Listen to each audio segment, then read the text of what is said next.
Okay. All right. Good morning. My name is Annie Bortz, and I'm the marketing coordinator at the Poetry Matters Project. This morning, I have the pleasure of speaking with Kelly Harris-DeBerry, an accomplished poet and writer living in New Orleans. Harris received her MFA in creative writing from Lesley University in Cambridge, and is the recipient of awards such as the MoCA's Wendy L. Moore Emerging Artists Award and the Akron Museum of Art Poetry Prize. The second edition of her book of poems, Freedom Knows My Name, is available now on Amazon and on her website, kellyhd.com. So thank you so much for joining me, Kelly. Thank you for having me. Thanks. I wanted to start by asking you, how did you begin your writing career?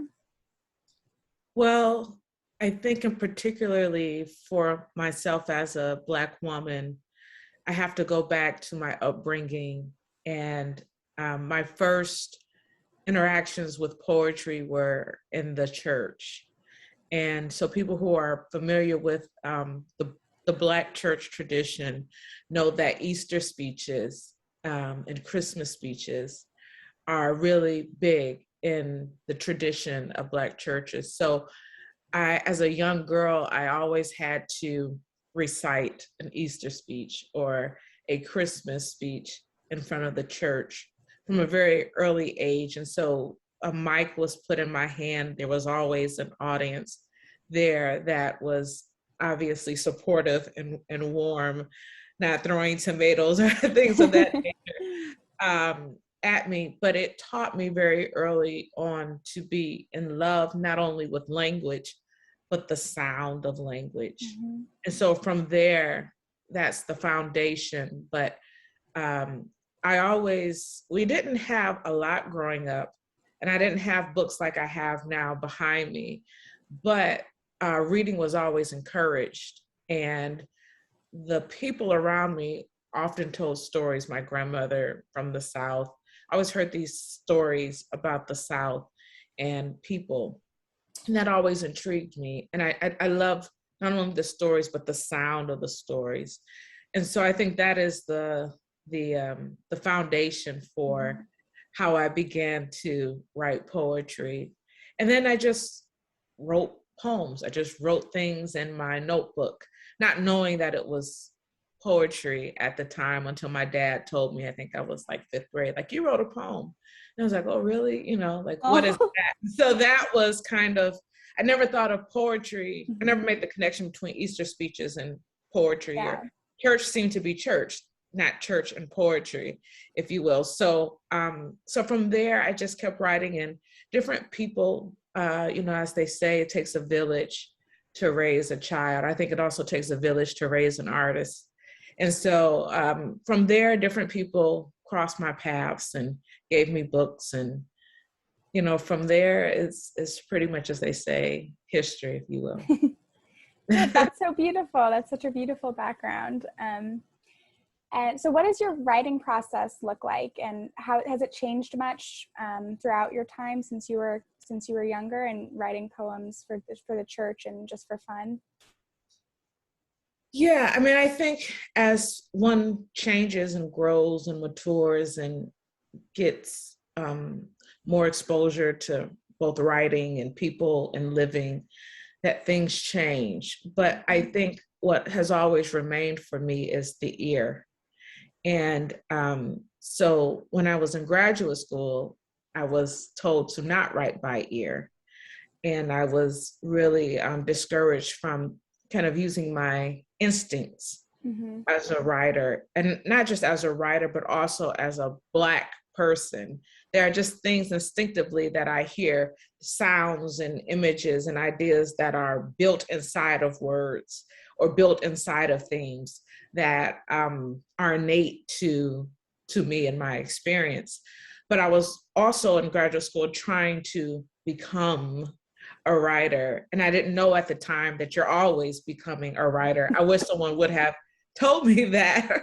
I probably could have saved myself some money at the time. But I felt like I wanted to be a writer, and I thought that was the way, and people around me were going that path. to teach and to do things of that nature. But I was really struggling in graduate school, both being the only Black person in the poetry program, and also it just felt like I would had to shift my tongue in ways that I just didn't feel natural to me. And so my writing process has been one of reclaiming all of the instincts and all of the music and all, like bringing it all to the page, the things that I've learned from the study of writing, the things that, and I should say to that point, one of the things that I think getting an MFA taught me was how to edit, how to like let go of, as they say, all your darlings, or to save your darlings for something else or for the next poem. Maybe it doesn't fit into this poem, but being able to sacrifice what I love for the betterment of the poem, to make the poem stronger, to not just fall in love with, oh, that sounds good, or oh, that's that kind of thing. So that was a gift in learning the technical sides of writing. But my writing process has kind of morphed over time to very academic, very form, to returning home to what made me fall in love with poetry in the first place. So I see my writing now as, I say often that I do what the writing requires of me, whatever the poem requires of me. Sometimes it is singing. If you look at the book, there's also like a poem that's in the shape of a neighborhood about gentrification. And I felt like the poem needed to also visually look like what I was trying to talk about. So I don't feel like my process is a one track. Sometimes I write late at night because I have a younger child. Sometimes I write very early in the morning. Sometimes I keep a notebook. I have this very small notebook and I keep words.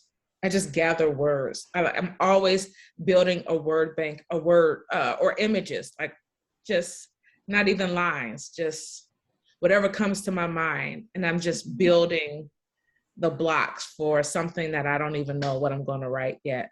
But also really being committed to trying to hear music, the music. And I don't mean just like a beatbox or a singing. I mean, something where the words can travel, where they can be who they are, right?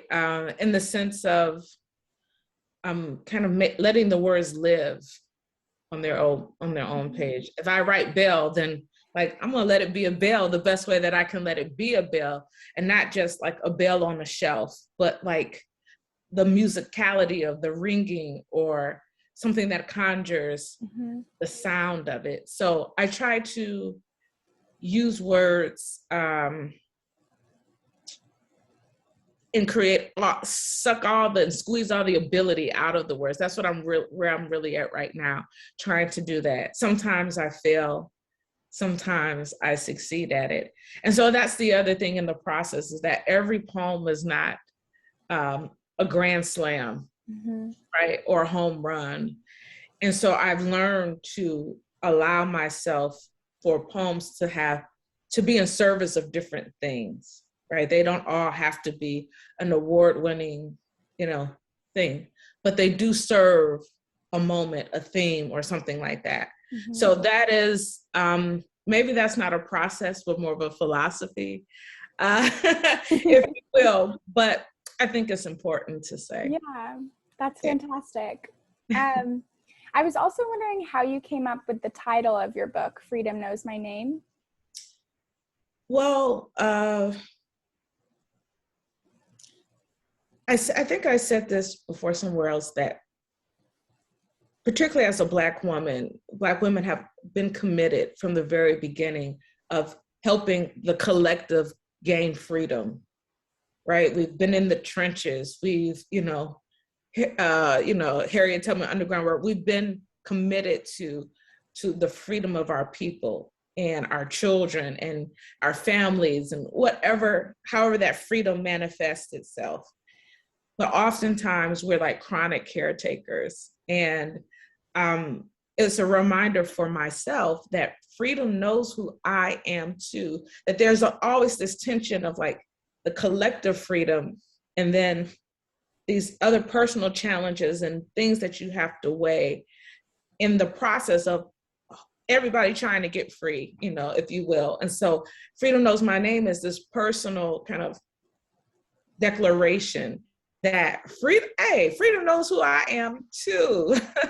I'm over here, freedom, like there's some freedom for me as a woman, as a girl, and it talks to girlhood and some other things in the book, but that freedom also is something very personal for me, as much as it is the things that we more connected with justice and, you know, all of that. But the more justice and collective freedom we have, the more we will also experience our own freedoms. The more justice we have in healthcare or, you know, issues with the police, the more freedom we have to feel that our sons are safe on the street, or so forth and so on. So that's really like where it comes from.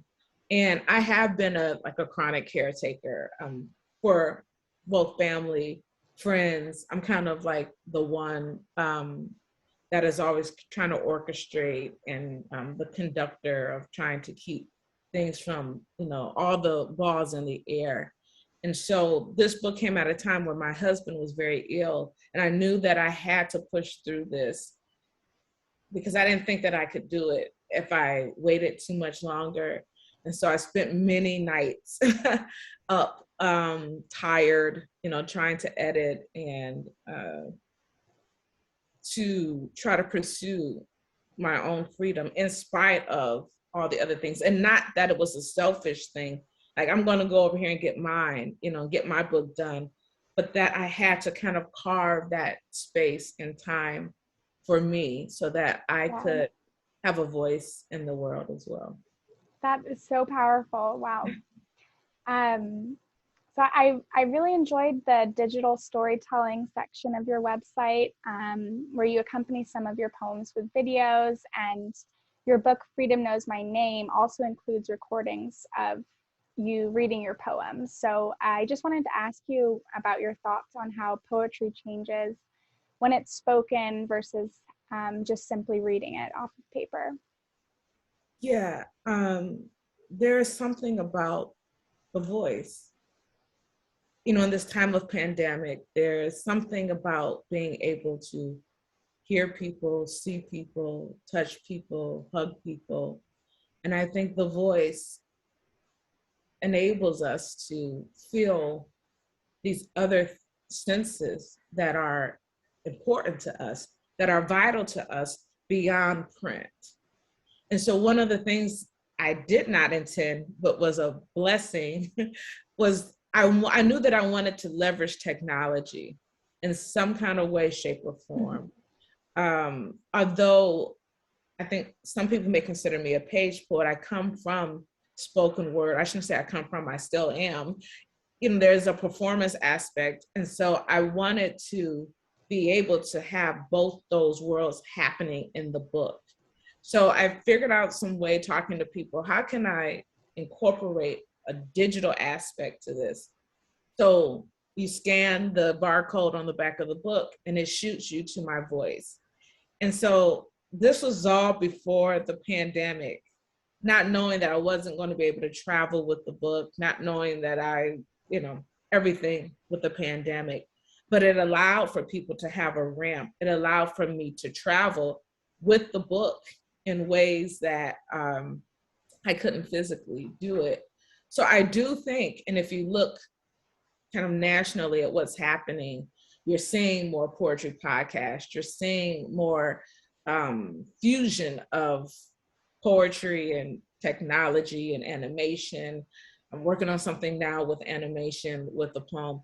So all of those things are, I think, we're going to see more of that. Yeah.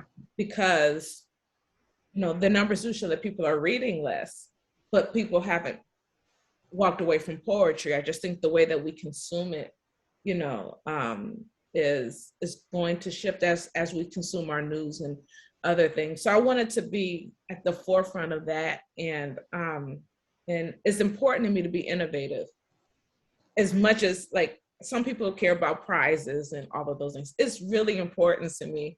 And my husband laughs and chuckles about this. Like, I will just try to do something different. Mm-hmm. Not just for the sake of being different, but it's important to me that if you hear me once, you don't hear me the same way the next time. So I'm always trying to bring something new. So it's not like, well, I heard her before. You can almost be assured that I'm going to try to do something different. There's going to be a different poem. Sometimes I don't even read the poems the same way. So innovation was at the heart of that. But what happened was the pandemic actually helped bolster that aspect of the book. And so, I've had people say, I was cutting my grass, listening, someone told me they were cutting their grass or they were listening to my poems. Like, really? I never intended that, or someone, was listening to it while they, were nursing their newborn, those kinds of things. So I feel really blessed that I had that instinct to do that with the book, because it's given people multiple ramps onto to the work. Also with the visual poems, there's some visual poems in that book as well. So sometimes we stumble upon things that we didn't intend for it to happen, but sometimes just following your instincts opens up the world that we needed, or the thing that we needed didn't know that we needed. And so I think that's why it's important as a poet to stay open to the work and not to just say, I'm going to write this particular thing. That it's like, okay, what do you want to write today, poem? Like, what do you want to do today? I asked myself that. I said, okay, what are we going to do? Kind of like that GIF where, Diddy is staring down the other guy that you see on the internet and staring back down each other. That's how me and the poems are often in the stare down with each other. Like, what's this going to be? So, so I hope that answers your question. Yes. Yeah. Thank you. That's so great.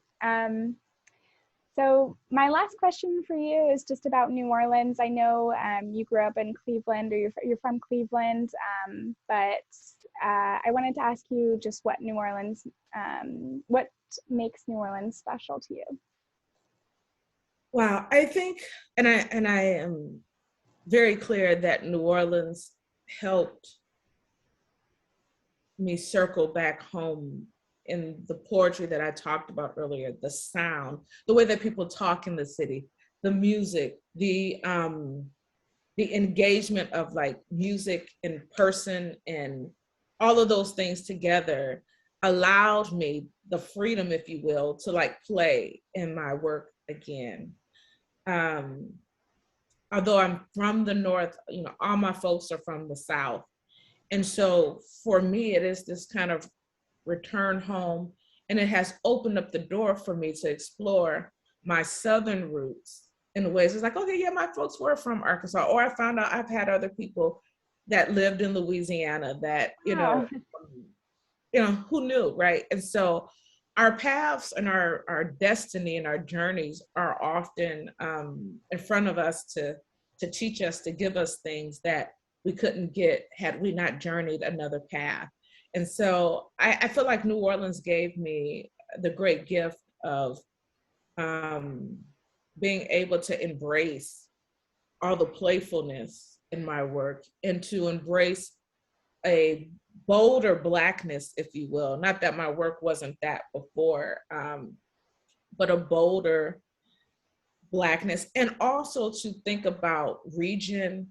And also it's opened up my writing about environment, living around water.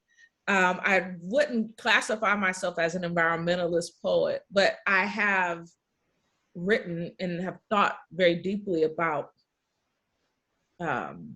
water and land in ways that I hadn't before. And now being in the South, I can actually look back at where I grew up and think about it land and water in ways that I didn't think about it when I was actually there. I had this discussion with someone, you know, like we live around the water and it's very engaging here versus like when you're in the Midwest, the Lake Erie is like, it's this thing that's there, but it's not like, you don't go to it and hang out. There's not programming around it. The way that the Mississippi River, the way that we honor ancestors there and remember ancestors there. So there's like all of these things that I believe New Orleans has given me.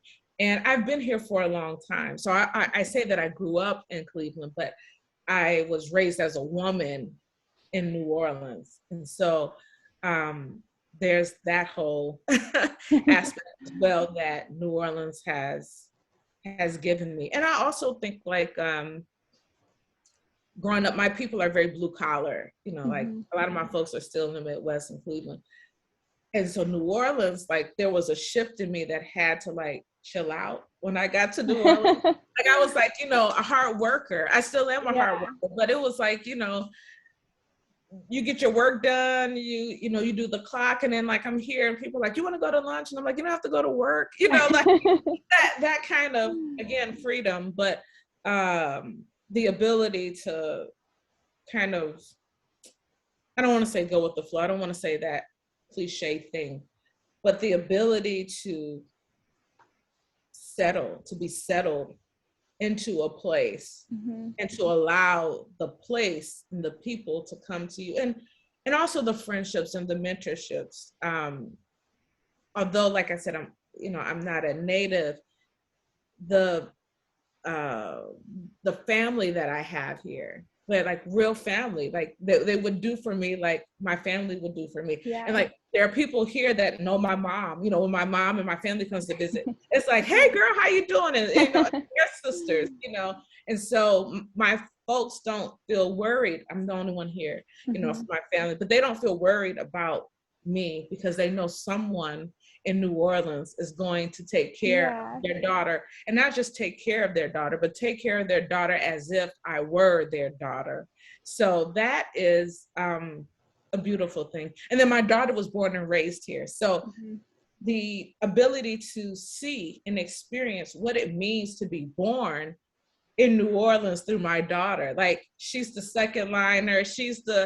I don't know how she got it. You know, I can second line, but it's not, you know, I wasn't born with it, but it's like in her, she has the dialect, you know, all of that. And so that's been an interesting experience as well. So the gift of like being born here, I'm able to experience that through my daughter. But I love New Orleans, and I you know, people ask me, do you miss home? Do you know, all that kind of stuff.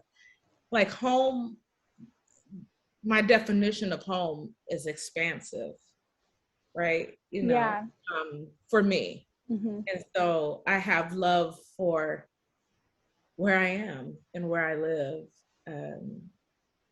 So it's been a good ride. It's been a good journey for me in New Orleans. A wild ride at times, but for sure. I mean, it wouldn't be New Orleans without it, but definitely it's been a great journey, and it has helped shape me as a writer as well. Thank you so much. It was such a delight to talk to you, and just the way you speak it's so clear that you're a poet.